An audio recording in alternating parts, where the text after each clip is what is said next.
千里之行，始于足下。A journey of 1,000 miles begins beneath the feet. We now gather in the Tao to travel the journey together.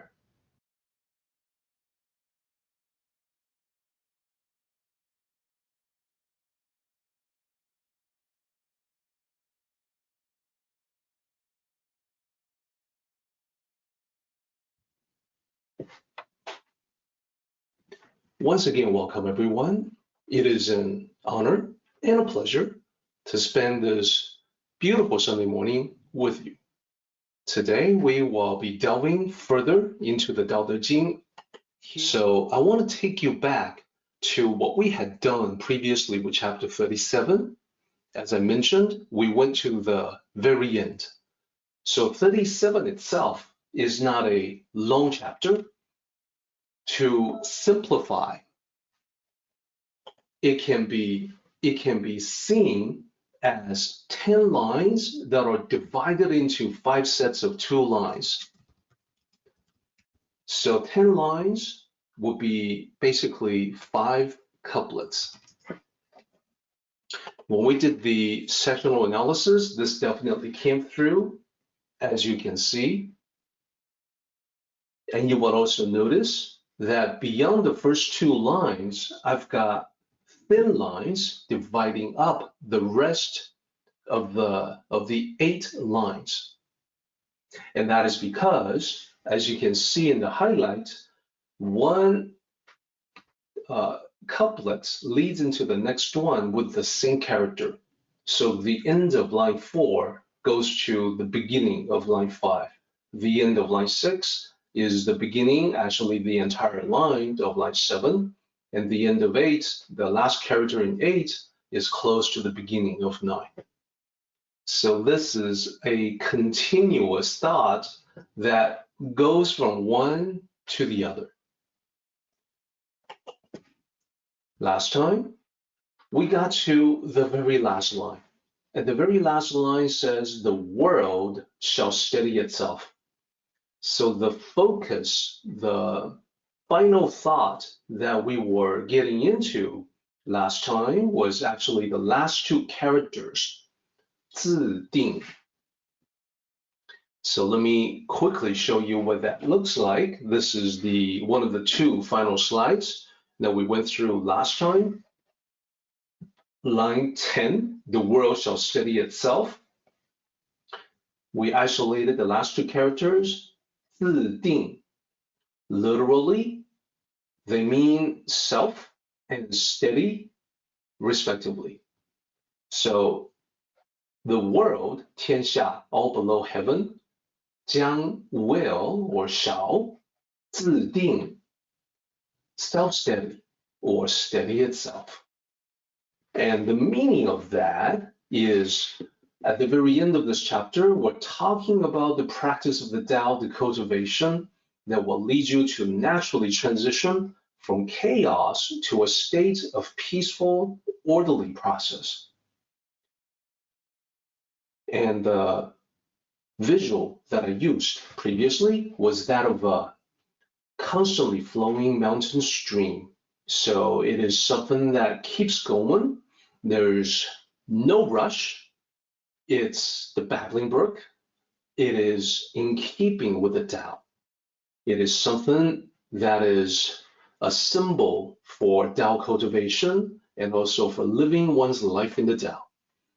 You never want to be a torrent that is running wild in every direction. You want to be the babbling brook. In life, slow and steady wins the race in the long run. So this is one of the 2 slides that we went through last time to illustrate the last 2 characters in the last line of 37. And this is the last slide right here. So to remind everyone, I wanted to point out that when we talk about the slow and steady, this is the Tao method. This is the Tao mentality to avoid being in a flash in the pan. A sudden flare-up that may be brilliant but cannot be repeated or sustained. That is, you want to have the good things in life and you want to continue to have it in a steady stream. You want to continue to benefit from the Tao continuously, never ending. And that's how it should be. So the Tao itself becomes like a mountain stream, continuously delivering goodness to you. That's the idea. So last time I talked about the Mandarin expression. This is the Mandarin equivalent to the English expression flash in the pan. 3分钟热度. It means 3 minutes and then heat/degree. A tremendous amount of heat that lasts 3 minutes, meaning a short time.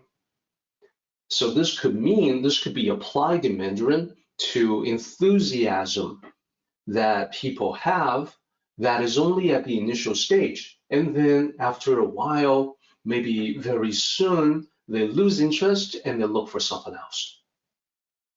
So the bottom line is that it's never a good idea to run wild and tire yourself out. Instead, you want to take steps in a steady pace and let your modest progress every day add up over time to the impressive journey of 1,000 miles. That's the Tao. All right, so this is the quick recap from last time. Now I want to show everyone how integral the idea from the last part of 37 is embedded within Chinese culture. So the last 5 lines, as you can see, I shall restrain them with the simplicity of the nameless. The simplicity of the nameless, they shall be without desire. Without desire, using stillness, the world shall steady itself.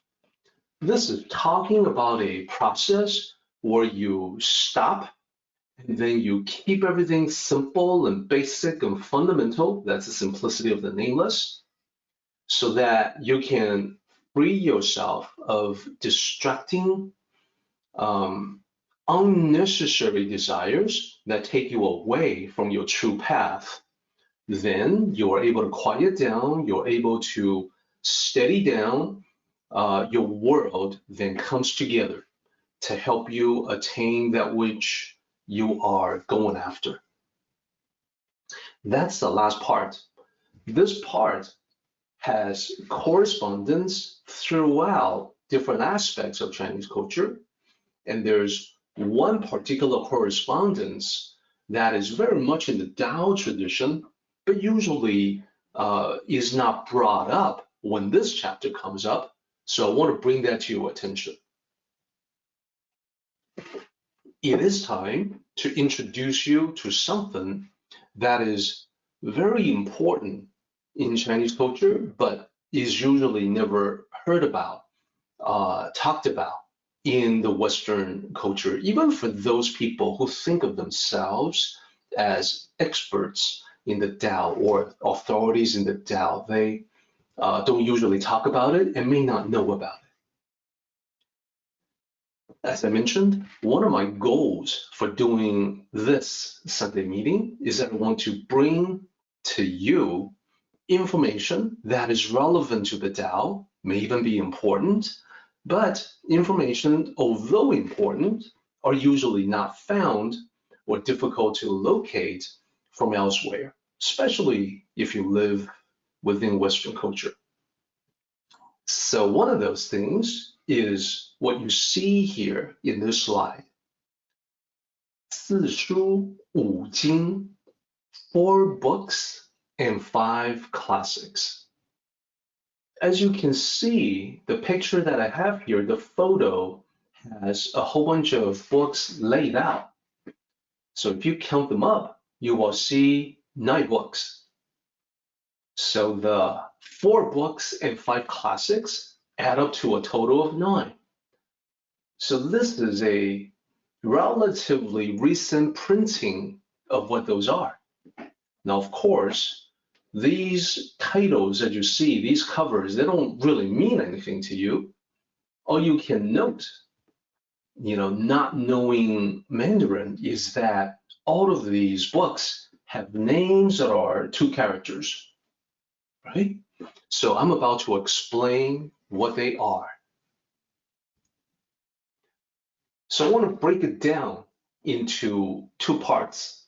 四书, the 4 books, being part 1, 5 Jing, the 五经, the 5 classics, being part 2.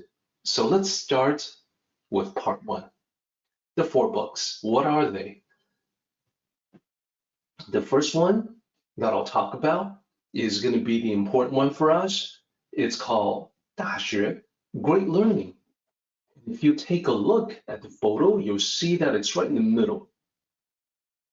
And let me note that these books are laid out not in a specific order, because the 4 books and 5 classics are considered to be one big thing.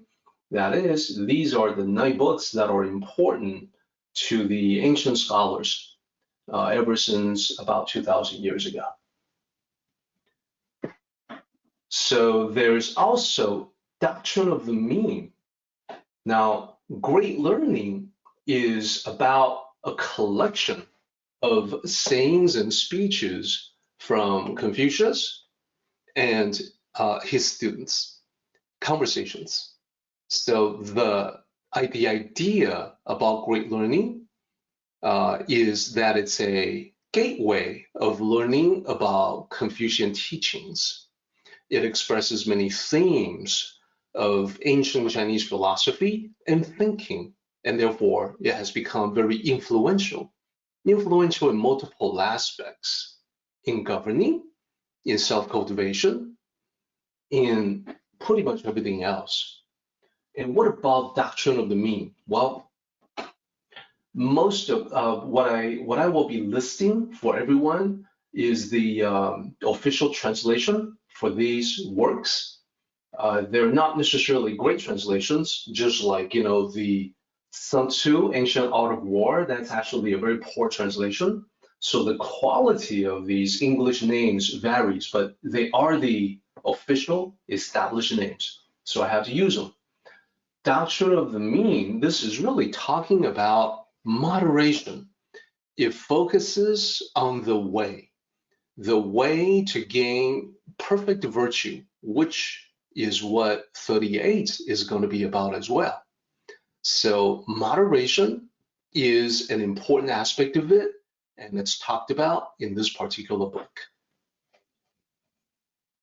Then we have Analects. Oh, and by the way, you can see Zhongyong as this one here, the second one from the left, and then 论语, Analects.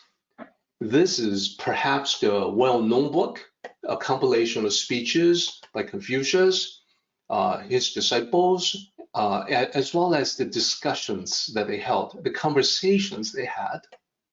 So this is more well-known than the rest, and it represents a lot of what we know about the thinking and teachings of Confucius. It's actually, and because it is so well known in the West, it's actually possible to get decent translations for the Analects, for anyone who may be interested in getting into it.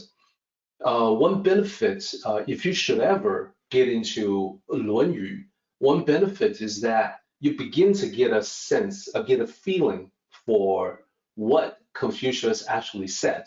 Same thing with studying the Tao Te Ching, you get a sense for the style of the thinking of Lao Tzu, the way that he spoke, the way that he wrote. The benefit to me is that when you see quotes on the internet about something being said by Confucius or Lao Tzu, you will be able to tell when it sounds incorrect, when it sounds false.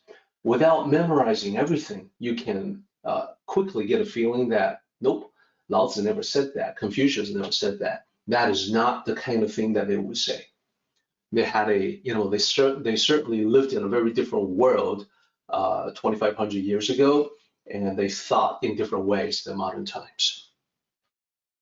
Let's continue. We've talked about 3 books. Let's Let's complete the discussion of the 4 books with the 4th, 孟子.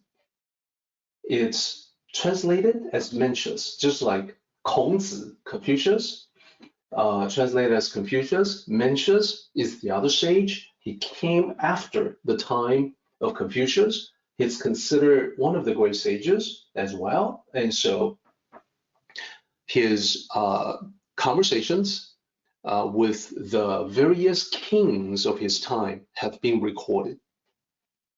So the difference between the recording of what Confucius said, you can definitely get a sense for the different personalities that these ancient sages had. So with Confucius, usually what he said were things that were short and self-contained. And this was because he was a student of the original Tao, and he had the same or similar style for brevity and conciseness as his master, Lao Tzu. Mengzi, on the other hand, this other sage, tended to have long dialogues and extensive prose. So nothing good or bad about that. There's no better or worse, just a different personality. Now let's talk about the 5 classics. 五经.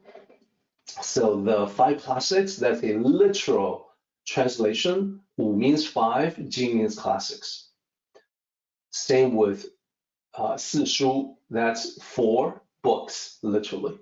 So the 5 classics, the first one is called the classic of poetry, 诗经. So the 2 characters, the first one is poetry or poems, and the second one is classic.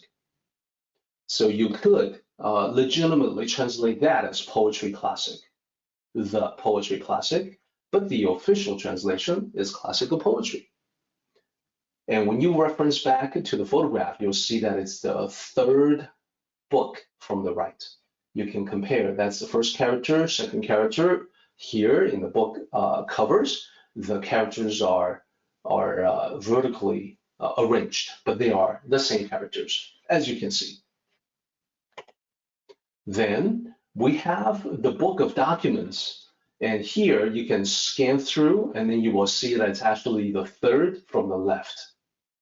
So the book of documents is simply a collection of documents and speeches that supposedly came from rulers and officials from ancient China. So it probably does date from a time that was even before Lao Tzu.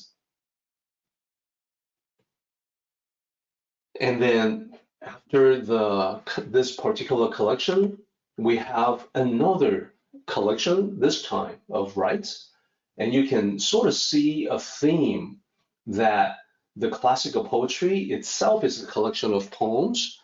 There's 305 works of poetry collected there. Book of documents, a collection of documents. Book of rites, collection of rituals, ceremonies. And looking at the photo, you'll see it as the second from the right. And then Zhou Yi, this is the 4th from the right. It's the book of changes. It's actually Yi Jing, Zhou Yi, because it's from the Zhou dynasty. So it's a different name for a book that you know under a different guise. So Yi Jing, probably we don't need to talk too much about that. Many people still use it for divination today. The translations that I have seen out there don't really capture the original. The original was meant to describe the patterns found in nature, found in reality. So by mastering those patterns, you don't actually need to do divination at all.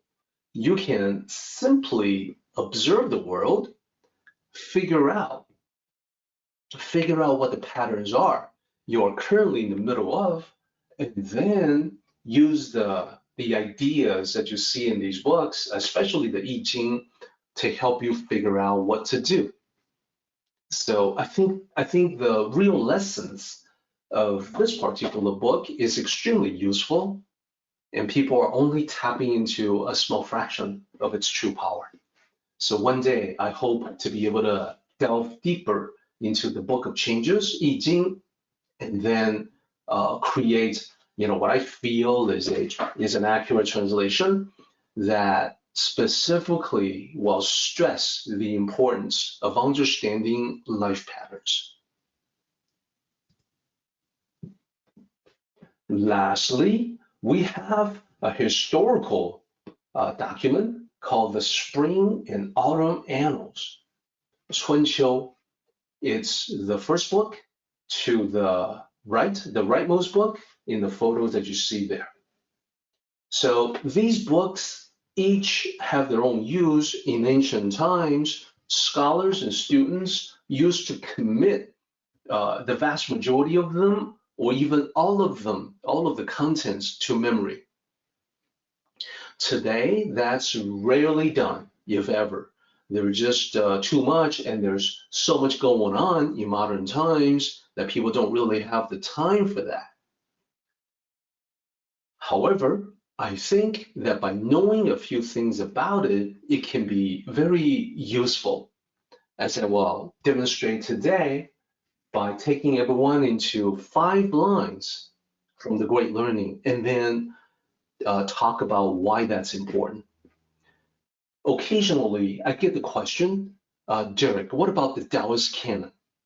The Taoist canon is a collection of roughly 1,400 texts.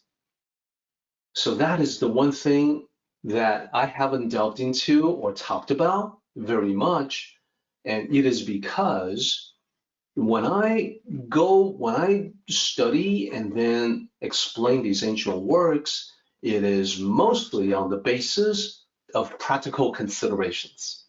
The question that I always ask is this useful? Can we use this in our lives today? So in many cases, the answer is yes.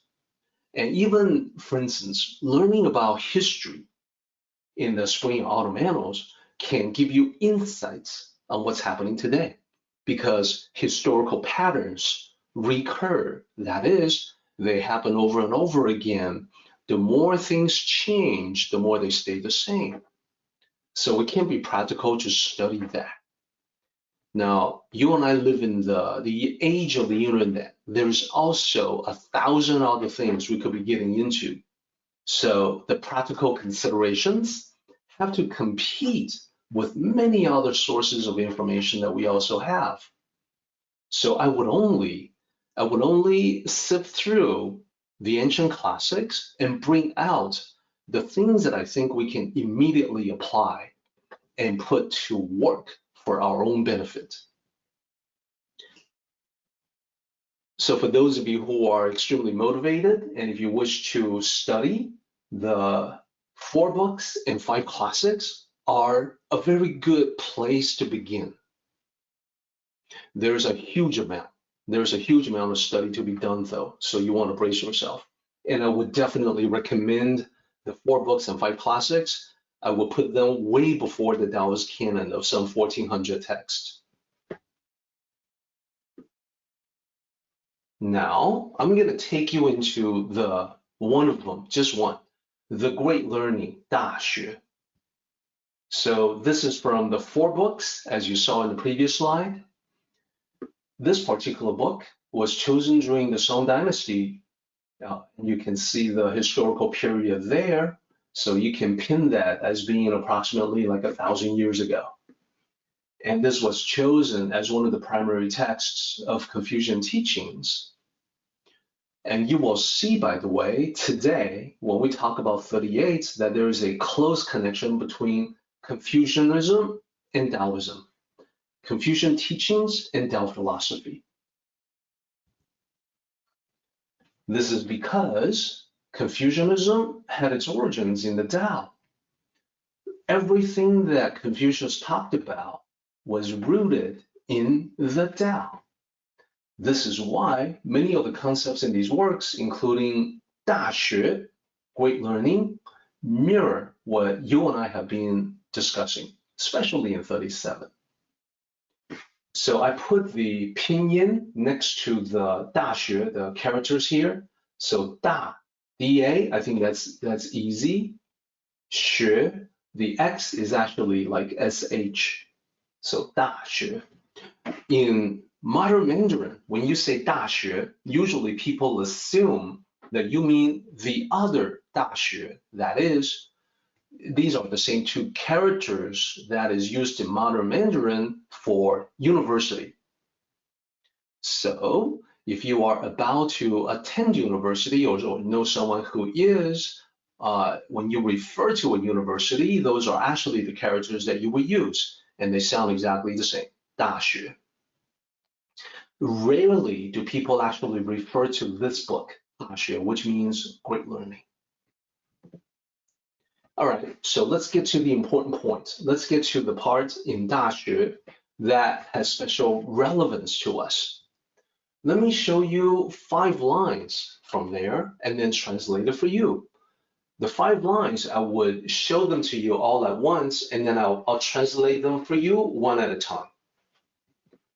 Okay, so the first line says, knowing to stop and then have steadiness. So the knowing to stop is the first 2 characters there, and then the second set of 2 characters, and then the last set of 2 characters, 有定. So 定 you saw before as steadiness, 有 just means to have. So knowing to stop and then have steadiness. I'll explain in detail what these lines all mean. It's part of a recipe, as you will see. Okay, what's next? Line 2. Steady and then able to quiet down. So this is a sequence that we're talking about now. First, you stop to steady yourself, to center yourself, and then once you have that steadiness, you're able to quiet down mentally. That makes sense. Line 3, quiet and then able to be peaceful. That makes sense too. So quiet, that's the first character that you see here. You see that it's the first character in line 3 is the last character of line 2. It's a continuation. And then the second character is the end, the A and D. The third character is the then, the THEN here. Able to is the fourth character. An means peaceful, like 平安. So when you quiet down, you can have peace of mind. I think that makes sense for everyone. That is how we experience peace of mind. We have to first quiet down, then we gain that peace of mind. So we all know that firsthand. We all have firsthand knowledge, how that works. Then line 4, peaceful and then able to think deeply. So I think you can see a pattern here. In line 1, you got steadiness that goes into steady. This reflects how the last character of line 1 is the same as the first character of line 2. Then quiet down, and then line 3 starts with quiet. You see that's exactly how it is in the original Chinese characters. Then in this line that we're looking at, the end of the last line, peaceful, goes into peaceful here. And then able to, and then the last character here is to think deeply, to reflect, to contemplate. So these would all be legitimate translations of that character. Then you see this contemplation, thinking deeply, reflection character is repeated as the first character of the last line. So the last line is thinking deeply and then able to attain. So it is not specific as to what the attainment is. That's the last character here, and that is by design. Here, what we're talking about is the attainment of whatever goal you have set for yourself. It could be something that is tied to the material world. It could also be something that's tied to the spiritual realm. Whatever goal that may be, in order to attain that, you must follow these 5 steps. That's what it's saying. So I call it a recipe. It's a recipe for successful attainment. Attainment of what? Whatever you want. So this is the useful aspect of it. This is very good to keep in mind when you are trying to accomplish something, when there's something that you want to do, there's some characteristic that you want to have for yourself, that you want to cultivate within yourself, whatever it can be, these are the 5 steps. So this applies to leadership and living one's life. So not just for yourself, not just improving aspects of yourself, but also you want to think about these 5 steps when you're planning something out for a group or leading a team. The example that I used last time was in a sports scenario, a coaching situation. It could just as well be something at work or in the community. And finally, my last comment on this particular set of 5 lines is that here we have something that reiterates and amplifies the final message of Tao Te Ching 37.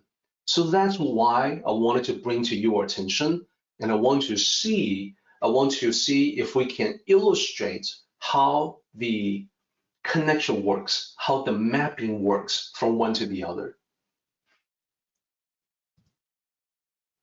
Again, not likely something that you will see from any books on the Tao Te Ching, but you will get a full dose of this important aspect of Chinese culture right here. So in this slide, the title of the slide is Tao Te Ching, Great Learning, with arrow going both ways, and that's because they feed into one another. So for the top half of it, what I present for you here is the final 5 lines of the chapter that we've been studying, 37. Then I present the 5 lines that we were now just looking at from the Great Learning.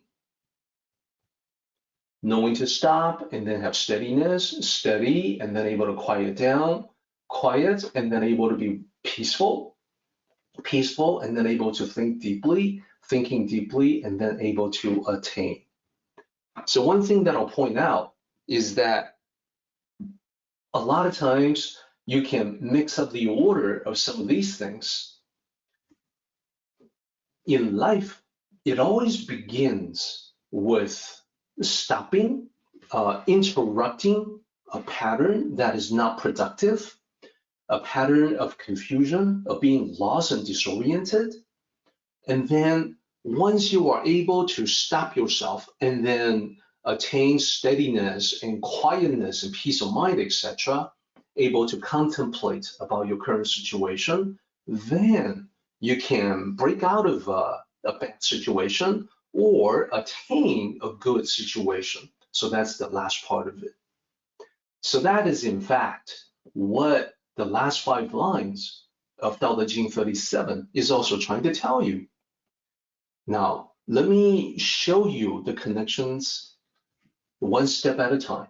You will be able to see for yourself how closely they're linked together, even though the verbiage is different and the ordering is different in places.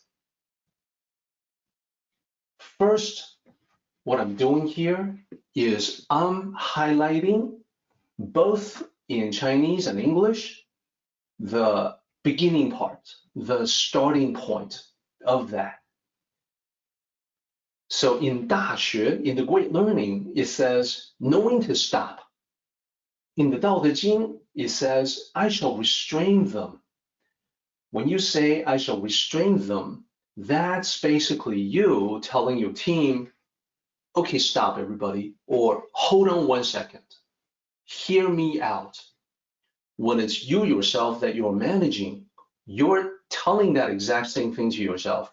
okay, I need to hold on here for just one moment so I can gain steadiness and I can quiet down. I can think about this.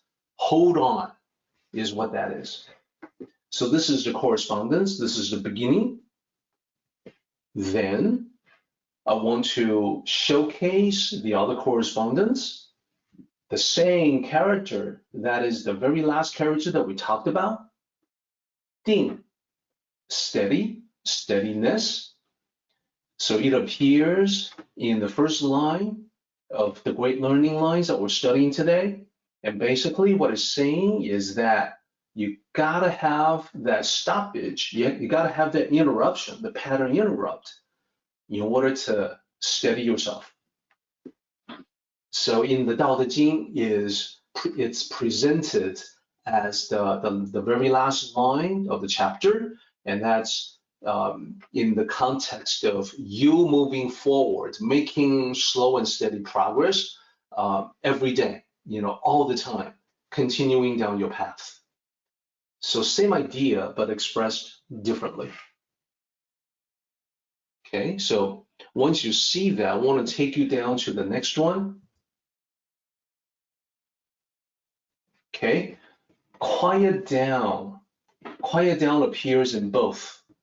In the translation of the Tao Te Ching, I use stillness, but you can see that it's actually the same character that's being used in the Tao Te Ching as it is in the Great Learning. So you just have to draw a connection between steadiness and quieting down. From experience, you know that they are closely associated. Sometimes you feel like you need to quiet down in order to steady yourself. Other times you feel the other way, that you need to attain steadiness.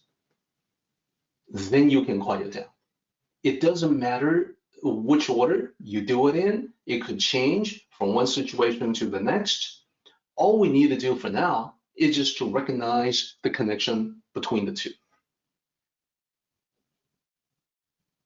Okay. Next connection. To be peaceful, this is connected. This is right in the middle of the 5 lines from the Great Learning. It's connected right in the middle to the last 5 lines from the Tao Te Ching.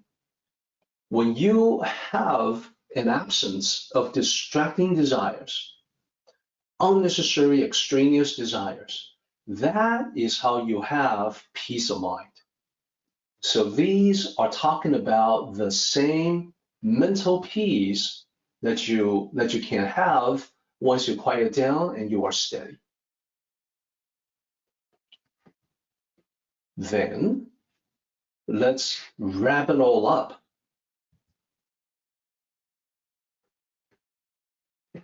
So now we have a biggie in the emphasis that we talked about for the last part of the Tao Te Ching. I kept going back to these 4 characters that are repeated over and over again, 无名之仆. And what I said was that 无名, nameless, was synonymous with the Tao.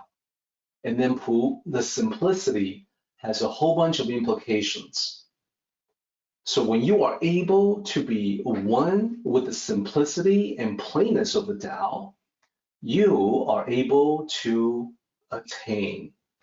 So the whole idea is that pu, the plain piece of wood that you find in nature, is worked into something. You can shape it into something, and at the moments that you found it, it has infinite potential. It can become whatever you want it to be. Then eventually, when you shape it into something, whether a tool or container or something else, you have an attainment. You have fulfilled a specific purpose.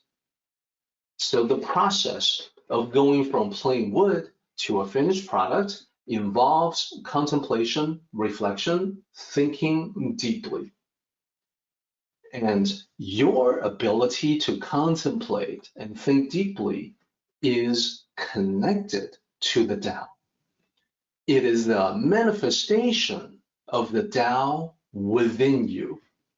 it's a gift of nature that you have the ability to think about these things. So to be congruent with the Tao, to follow the path of the Tao, is to take full advantage of your ability to think deeply. That is the connection between the two. So to wrap it up, finally, we're able to highlight once again the last 5 lines. So as you can see, they are in blue in this particular slide. And those lines again, I shall restrain them with the simplicity of the nameless. Remember, that means, okay, hold on, stop. What am I doing? What's everybody doing right now? Let's just stop and think about this. Then, utilizing the 5 lines, we talked about, to proceed without desires, the extraneous, distracting desires, which is to attain peace of mind. Stillness is to quiet down. Then you are ready to make steady progress on attaining whatever it is you want. So that's it.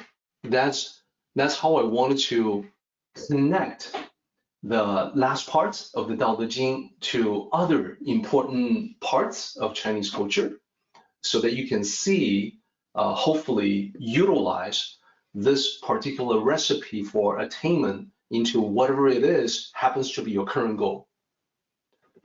If you are able to do that, please drop me a note and let me know how you're doing in applying this idea.